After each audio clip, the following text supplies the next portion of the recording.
আপনাদের গঠনতন্ত্রে ইসলাম প্রচার, ইসলামের দাওয়াত, ব্যক্তি জীবনে ইসলাম চর্চার বিষয়টি নিয়ে বারবার বলা হয়েছে। এক্ষেত্রে বাংলাদেশের অমুসলিম নাগরিকদের জন্য বা যারা ইসলাম বিশ্বাস করবে না তাদের জন্য জামাত ইসলামী রাজনীতি করার সুযোগটা আপনি কেমন দেখেন? আদৌ কোনো সুযোগ আছে কিনা? আমি পড়ছিলাম গঠনতন্ত্র, সেখানে আমি দেখতে পাচ্ছিলাম যে তারা সকল কিছু মেনে নিলে বড়জোর সহযোগী সদস্য হতে পারবেন।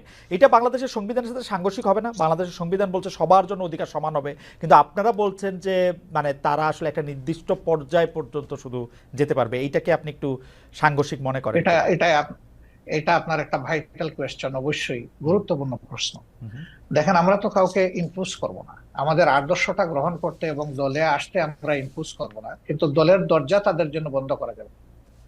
আমরা দরজা খোলা রেখেছি।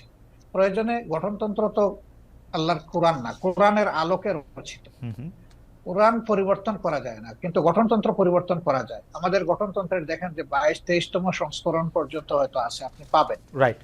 তার মানে কি? তার মানে হলো আগের যে জিনিসটা আমরা মনে করেছি পরিবর্তন করা দরকার, মূলনীতি ঠিক রেখে যুগের চাহিদাকে অ্যাড্রেস করা দরকার, সেটা আমরা করেছি। হবে, সবগুলাই হবে, অ্যাকোমোডেশন হবে, কোনো সমস্যা হবে না ইনশাআল্লাহ।